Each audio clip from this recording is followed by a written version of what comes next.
নতুন একটি দিনের সুন্দর একটি সকালে আবারও চলে আসলাম নতুন একটি ডেইলি ব্লগ নিয়ে। আর আজকের ব্লগটা একদম সকাল থেকেই শুরু করেছি।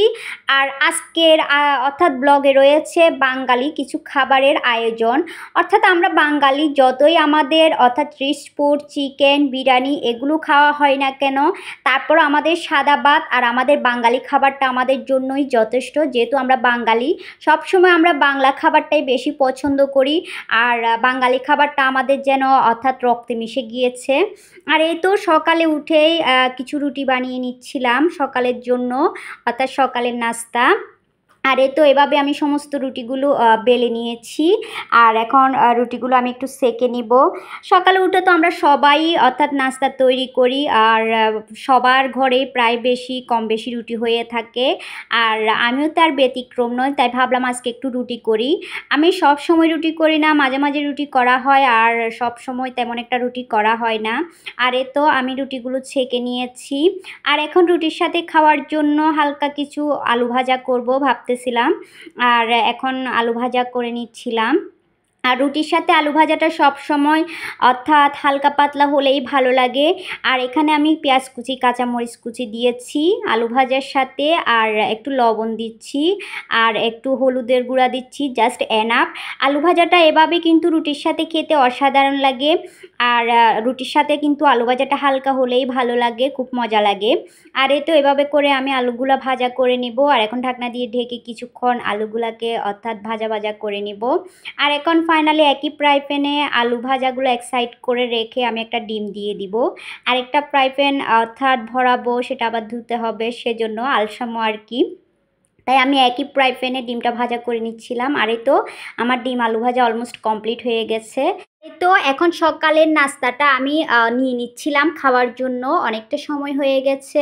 সকালবেলা আমার কাছে কেমন জানি নাস্তা করতে একদমই ভালো লাগে না, তাই আজকে একটু ট্রাই করলাম আলু ভাজা দিয়ে। সকালবেলা আমার কাছে কিন্তু চাটাই বেশি ভালো লাগে।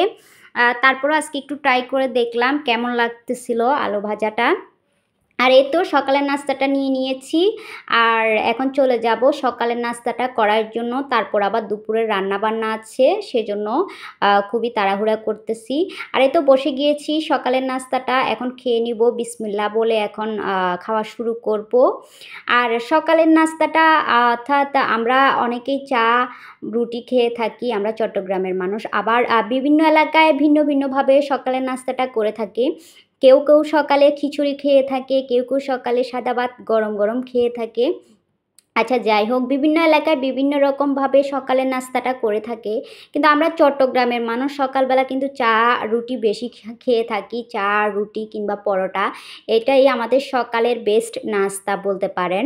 আমরা চট্টগ্রামের মানুষরা কিন্তু চাটাই সকালে বেশি খাওয়া হয় আমাদের চট্টগ্রামের মানুষের।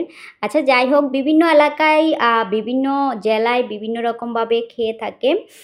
আর এই তো আমার সকালের নাস্তাটা অলমোস্ট কমপ্লিট। আর এখন সকালে চাটা যেন না খেলেই নয়।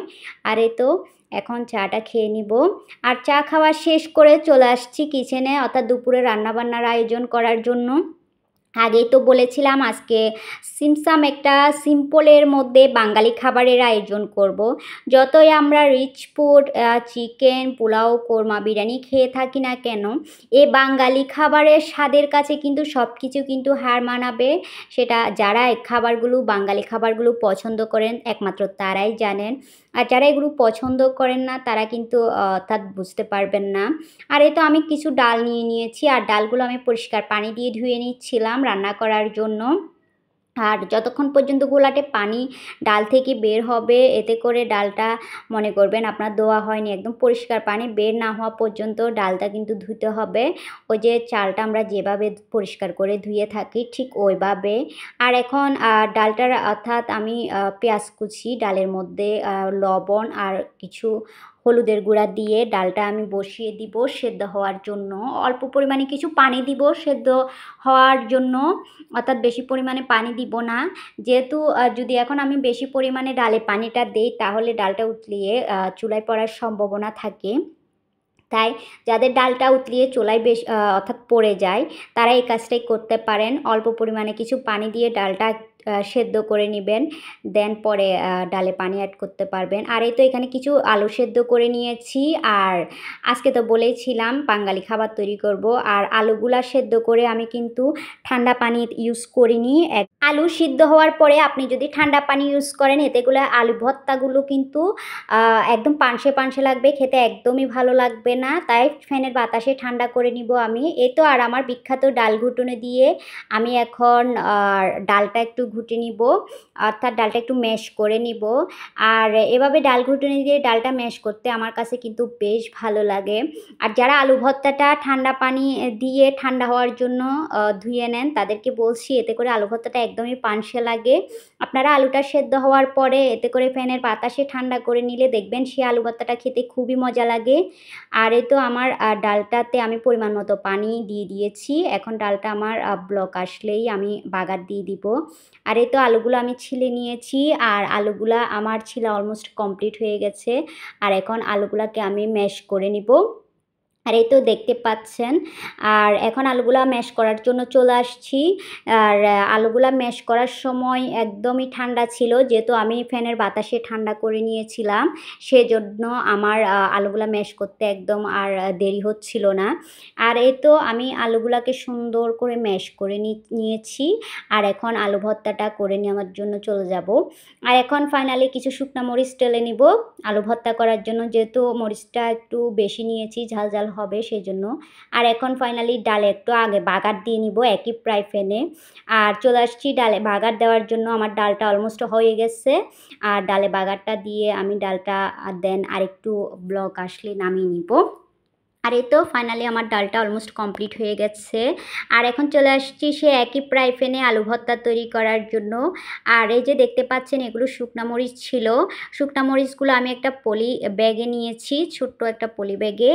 আর পলি ব্যাগে নিয়ে আমি শুকনা মরিচগুলো ম্যাশ করে নিয়েছি। আর যাদের হাত জ্বালা করে তারা আমার এই অর্থাৎ আইডিয়াটা ফলো করতে পারেন। অর্থাৎ আমার হাত যেহেতু জ্বালা করে সেজন্য আমি সবসময় পলি ব্যাগে নিয়ে শুকনা মরিচগুলোকে ম্যাশ করে নিই, এতে করে খুবই সুন্দরভাবে ম্যাশ করা হয়ে যায়।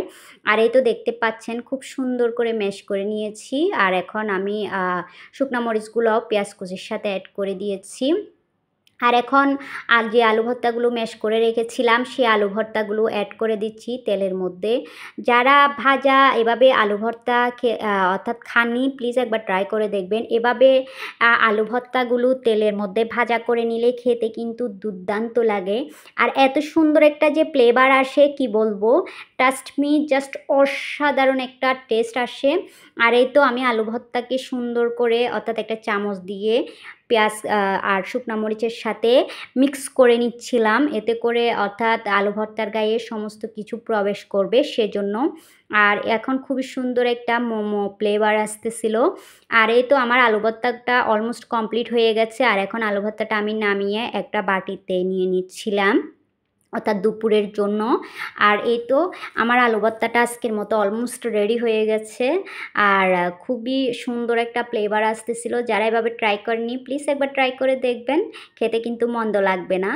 আর খুবই অসাধারণ লাগে খেতে, জাস্ট খুব ইয়াম্মি। এবং যাদের মুখে রুচি নেই তারা কিন্তু ট্রাই করতে পারেন, খুবই মজাদার হয় ঝাল ঝাল একটা আলু ভর্তা। আর এখন চলে আসছি ফ্রিজে থেকে 2টা ডিম নেওয়ার জন্য, জাস্ট 2টাই নিয়েছি।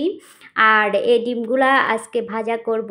ওই যে বললাম সব কিছু বাঙালি খাবার হবে, আলু ভর্তা, ডাল আর ডিম ভাজা। আর এই তো আমি ডিমগুলা থেকে পেঁয়াজ কাঁচামরিচ কুচি দিয়ে দিয়েছি। আর এখন ডিমগুলা অর্থাৎ সুন্দর করে একটু লবণ দিয়ে ভালোভাবে মাখিয়ে নিচ্ছি। ডিম ভাজাটা কিন্তু এভাবে ভালো করে হাতে মাখিয়ে ভাজা করলে কিন্তু খেতে দুর্দান্ত লাগে। আর এই তো এখন ফাইনালি আমি তেলের মধ্যে ডিমটা দিয়ে দিব। আর এভাবে করে আমি ডিমটা কিন্তু ভাজা করে নিব। আর আজকের দুপুরের খাবারটা জাস্ট জমে যাবে। যেদিন আমাদের বাসায় আলু ভর্তা তৈরি হবে সেদিন একটু বেশি পরিমাণে ভাতটা খাওয়া হয়। আর এই তো ঢাকনা দিয়ে ঢেকে আমি কিছুক্ষণ ডিমটা ভাজা করে নিব। আর এখন ডিমটা আমি একটু উল্টে দিব। ডিমটা আমি বেশি একদম গাঢ় করব না, হালকা ইয়েলো কিংবা বাদামি কালারের থাকাকালীন আমি ডিমটা উল্টে দিব। আর এই যে দেখেন আমার ডিম ভাজাটা অলমোস্ট কমপ্লিট। এভাবে ডিম ভাজাটা খেতে কিন্তু অসাধারণ লাগে। একদম কড়া করে ভাজলে সেই ডিমটা খেতে কিন্তু ভালোই লাগে না। আর আমার ডিম ভাজাটা অলমোস্ট কমপ্লিট হয়ে গেছে, দেখতেই তো পেয়েছেন, জাস্ট অসাধারণ। আর এখন চলে আসছি দুপুরের খাবার খাওয়ার জন্য। আলু ভর্তা থাকলে তো আর আমার কোনো কিছুই লাগে না, খুব লোভনীয় একটা খাবার। আর এই তো দুপুরের খাবার নিয়ে নিয়েছি, ডিম ভাজা নিয়েছি আর আলু ভর্তা নিয়েছি। প্রথমে আমি এগুলা দিয়ে ট্রাই করব। চলেন তাহলে দুপুরের খাবারটা খেয়ে নিই।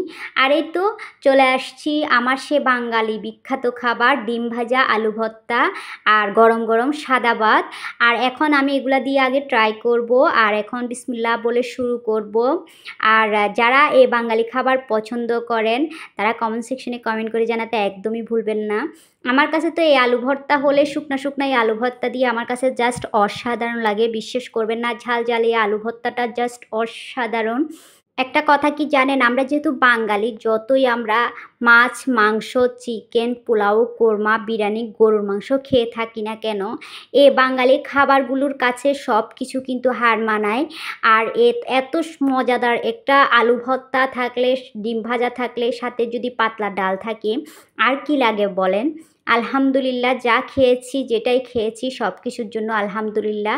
আর এই তো এখন চলে আসছি ডাল দিয়ে, এখন ট্রাই করব আলু ভর্তা আর ডিম ভাজিটা। প্রিয় আপু ভাইয়ারা যারা এখনও পর্যন্ত আমার ভিডিওতে লাইক দিতে ভুলে গিয়েছেন, প্লিজ একটা লাইক দিয়ে দিবেন। দেখতে দেখতে আমার ভিডিও ভালো লাগলে চ্যানেলটা সাবস্ক্রাইব করে আমার পাশে থাকবেন। আরও নতুন নতুন ভিডিও পেতে পাশে থাকা বেল আইকনে ক্লিক করতে একদমই ভুলবেন না। আমার ভিডিও ভালো লাগলে আত্মীয় স্বজন বন্ধুবান্ধবের সাথে শেয়ার করে তাদেরকেও দেখার সুযোগ করে দিবেন। আর এই তো আমার মজাদার বাঙালি খাবার আমি খেয়ে নিচ্ছিলাম। আর খেতে খেতে আজকের মতো আপনাদের থেকে বিদায় নিব। আসলে আপনি যেটা খেলে আপনার মন প্রাণ দুটাই ভরে যাবে, সেটা আপনার কাছে অমৃত। সেটা যেমনই হোক না কেন, আলু ভর্তা কিংবা ডাল হোক না কেন, যেটা খেয়েছি যেমনই খেয়েছি সব কিছুর জন্য আলহামদুলিল্লাহ। ওকে, আল্লাহ হাফেজ, সবাই ভালো থাকবে।